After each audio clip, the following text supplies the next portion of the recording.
So, Black Panther. I went to see it last night. Yes, where to start? After all the reviews that I read about it, it was all were pretty ecstatic about it, and very, very complimentary, praising. Sorry. Well, yeah, it was a rather good movie. I think I thought perhaps not as good. I mean, they made it sound like it was so far the greatest movie Marvel has made. But I guess, that was kind of people who had their own kind of special interest in it, which doesn't just, which goes beyond just, you know, the artistical, yeah. It's more like people had their own political interest in the movie, of course.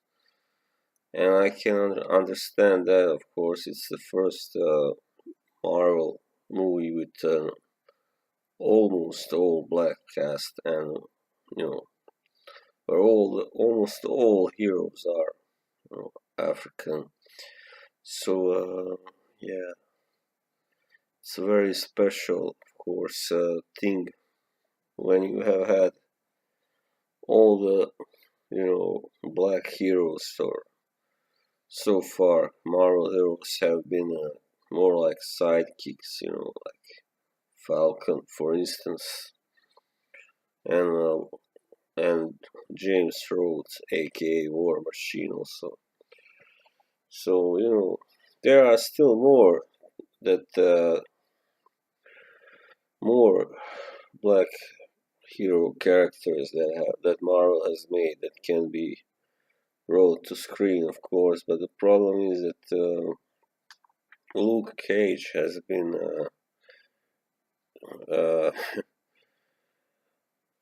commandeered by Netflix, and it has been turned into a TV show instead, which is kind of a pity. I would have preferred to see a movie version. But anyway, yeah, I liked the cinematography. Like the landscapes were really all that stuff. The African country stuff was really a pleasure to watch. Of course, well, of course, it's a bit over the top, but that's Marvel anyway. That a girl, like Shuri, the sister of T'Challa, Black Panther, is like a genius, kind of. They say perhaps even more talented than Tony Stark. That's a little bit, over the top.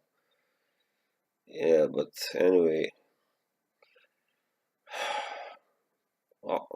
most other characters were very, believable and pretty natural, like the chief of the mountain tribe, the Jibari, um, who has a really quite entertaining fight scene with Chadwick Boseman, or Black Panther, in the beginning.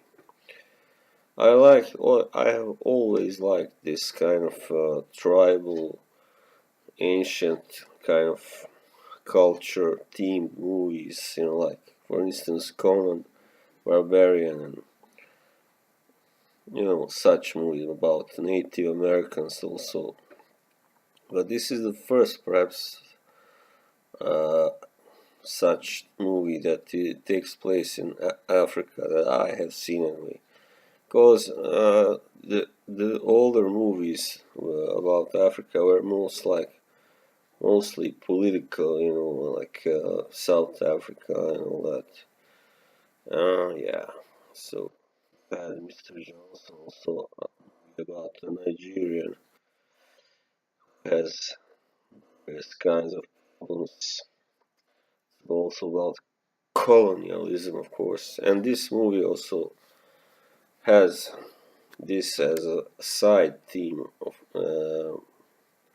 It's just touched upon. It's not really that much about colonialism, but the main villain of this film, or actually one of the main villains, is a South African, I think, who has stolen from Wakanda, and is just a typical white colonist asshole, and he just says, like they are savages, and they don't deserve to have this kind of technology, that stuff.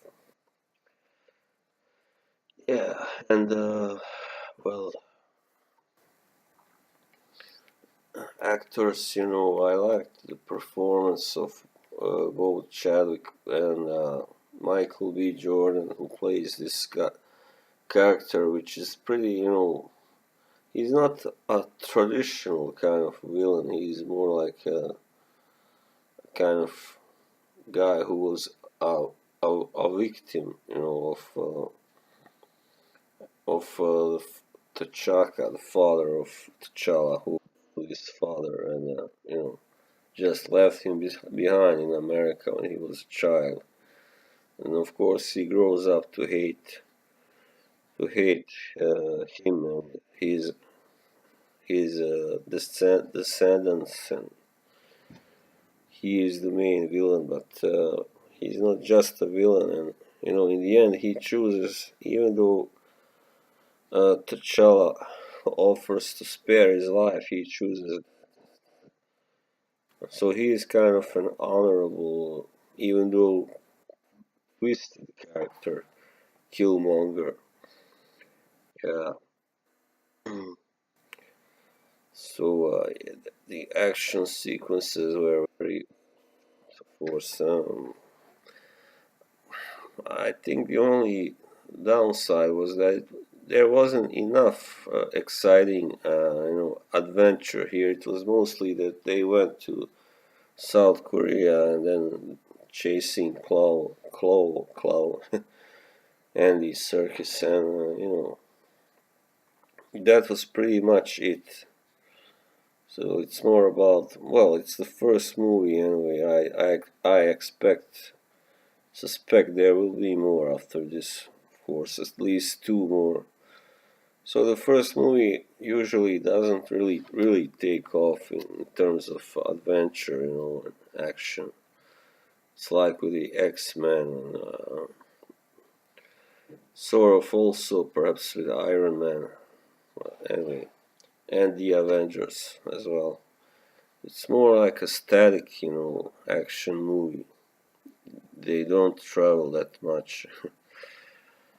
Yeah, and in the end, there was a nice little message when at the special ending when T'Challa is uh, addressing these guys, they're like United Nations or something, and he says like basically that they should rely on one another, and just because they are actually they all belong to the same species, like the humans, and they shouldn't, let some minor differences, kind of turn everything into a conflict between them. So it was a nice message, of course. Yeah,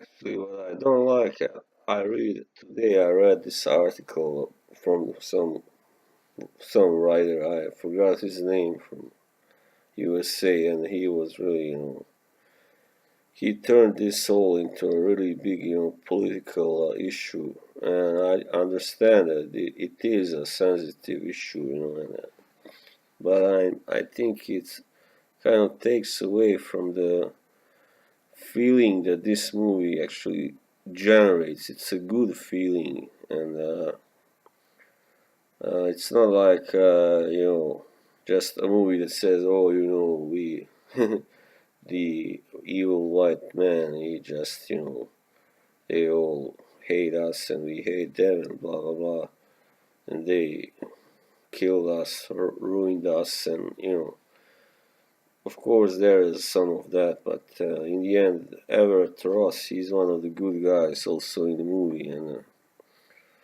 so it's kind of more like about the mistakes that have been made that need to be corrected than like a movie that just blames, that puts the finger, points the finger at you and you and you.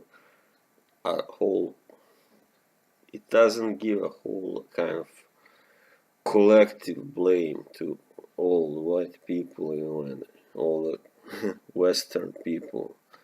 So that was a good positive. The music also was very good. Yeah, it was just a feel. I mean, a movie with a really good atmosphere, and in general, this perhaps one of the first movies actually that kind of really uh, takes this ancient African culture and really brings shows it from its best side, most spectacular side. Yeah. So I think I'd give it like a B plus or something. Uh, well, from 1 to 10, it's like an 7.5, maybe 8. I don't know, 7. So yeah, that's it.